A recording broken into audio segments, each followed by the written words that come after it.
It may come as a surprise to you youngsters, but there was a time when Madonna was a pop culture phenomenon. She was a star who produced sensational, chart-topping smash hits.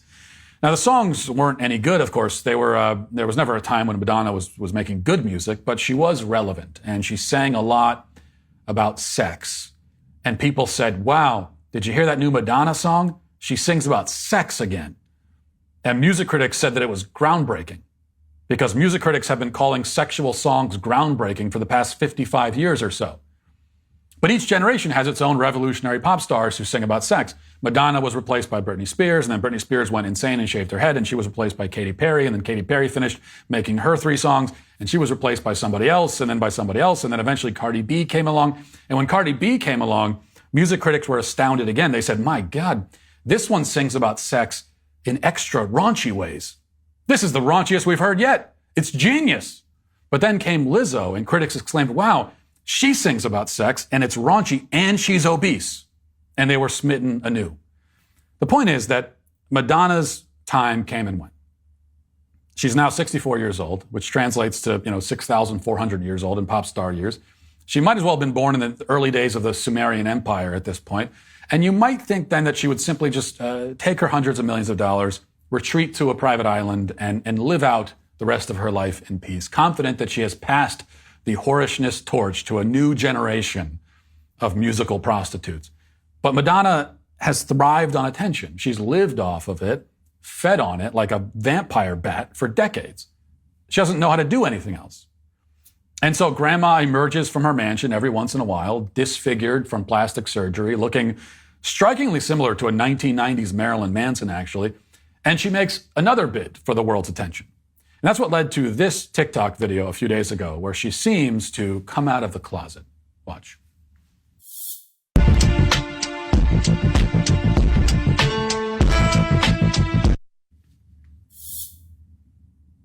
I told you, she looks like Marilyn Manson. She does. I don't mean that as an insult. Well, it's hard to say that as not an insult. But anyway, so she throws her panties towards the garbage can, and she misses.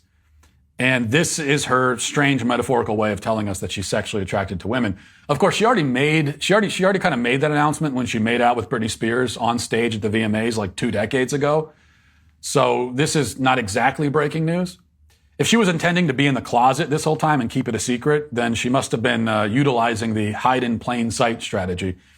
But why not go back to the well and come out of the closet again? This is a tried and true tactic among celebrities these days. Demi Lovato has come out of the closet 7 different times as 7 different versions of gay. And she just keeps on doing it. Everyone is desperate to come out of the closet these days, even if they were never in one to begin with.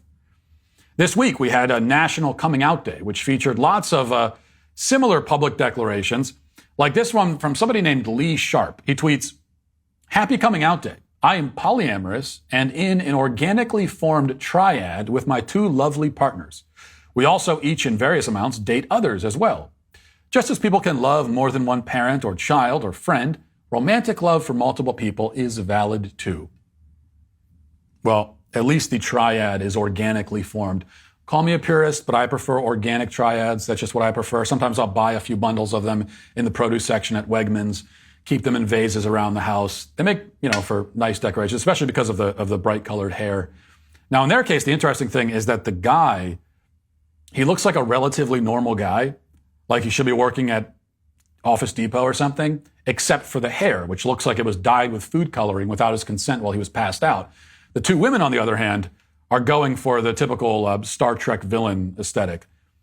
But the point is that though I cannot much relate to the sort of women that this guy's attracted to, he is still attracted to women. He's in a sexual relationship with women. We're at a point now where straight men can come out of the closet as straight men, and nobody questions it as long as their hair is dyed an unnatural color. I could color mine green and come out of the closet as a man in a monoamorous relationship with one woman. And as long as I have the green hair, I too would be welcomed into the LGBT fold. Well, maybe not me specifically, but most people could do that. The LGBT initialism has been expanded precisely to include every possible sexual orientation. That's how we end up with labels like demisexual, which describes people who need to feel an emotional connection to someone in order to be sexually attracted to them, otherwise known as just like that's women. That's how women are. There are also gray sexuals. Those are people who are sometimes sexually attracted to other people and sometimes not. So if you've ever been in a room and not felt sexually attracted to somebody in it, then you're gray sexual. Congratulations, you're LGBT. And then there are aromantic people, which are those who, not to be confused with asexual. Aromantic, those are people who experience sexual attraction, but often have no romantic feelings or attachments that go along with it.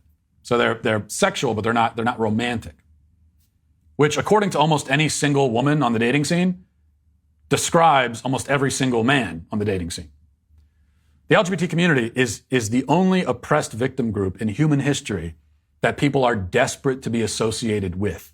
It's the only victim group that people would pretend they are a part of for the sake of social status, rather than pretending they're not a part of for the sake of self-preservation, which is usually historically how it goes with victim groups. It holds this unique position among historical victim groups because, of course, it is not a victim group at all. Quite the contrary. It is the group with the highest cultural status, the most social capital. And you always know what that group is. And the saying is like, whatever group you're not allowed to criticize, that's the group with that's at the top of the hierarchy. And that's true with the LGBT also. But another way of looking at this is like, what is the group that people are clamoring to be in? What's the club everybody wants to be a part of? And that partly explains, too, the extreme rocket-like rise in gender non-conforming so-called identities. As the Daily Caller reports this week, Maryland's largest public school district saw a 582% increase in the number of students identifying as gender non-conforming in just 2 years, according to internal data posted to an educator's Twitter page. Montgomery County Public Schools gathered this data from forms school counselors fill out when students approach them to talk about gender identity issues. Because the numbers rely on self-reporting, the near sevenfold increase from 2019 to 2022 could indicate a massive increase in the number of gender diverse students, an environment that encourages those students to be more open with counselors or both. During the 2019 to 2020 school year, a total of 35 students reported gender nonconformity to a counselor, including 4 elementary school students, 19 middle school students, and 12 high schoolers. During the 2021 to 2022 school year, the total number of students reporting gender nonconformity spiked to 239, including 18 elementary school students, 129 middle schoolers, and 92 high schoolers. So, kids in school have gotten the message. How could they not? It's screamed at them everywhere they turn. That being a normal straight person who identifies as their own biological sex is uncool and uninteresting. And so they're trying to keep up with the trend, as kids always have. The difference is that when I was a kid, keeping up with the trend meant wearing jeans that didn't fit. For a brief, strange moment in the 90s, it also meant carrying a yo-yo around in your pocket and showing off your yo-yo tricks. That was a thing. Kids, it was a simpler time. Now, keeping up with the trend means fundamentally changing your identity. But it is more than just a matter of trends. We're also witnessing, I think, the death of personality. People have lost the ability to talk about their personalities, and they're increasingly losing their ability to develop personalities in the first place. LGBT identification and gender nonconformity are, among other things, a replacement for personality. Those who claim these identities will pretend that they're unique and independent and all of that, but in fact, they are fleeing from the unique, from independence. They seek to label and categorize every part of themselves with nothing left over. Nothing left of them after they've claimed all of their letters in the LGBT alphabet soup. And that's why they all end up looking the same and sounding the same and thinking the same way about everything.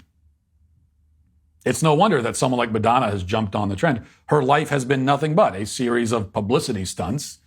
She hasn't had a true human personality for decades. She doesn't even have a true human face anymore. She has dissolved whatever was authentic and real within herself and traded it in for whatever it is that she is now. But at least she made some money on the deal, which is more than can be said for most of the people who are following in her footsteps. Still, I think she is the one who is today canceled. And that'll do it for this portion of the show. As we move over to the members block, hope to see you there. If not, we'll talk to you tomorrow. Godspeed.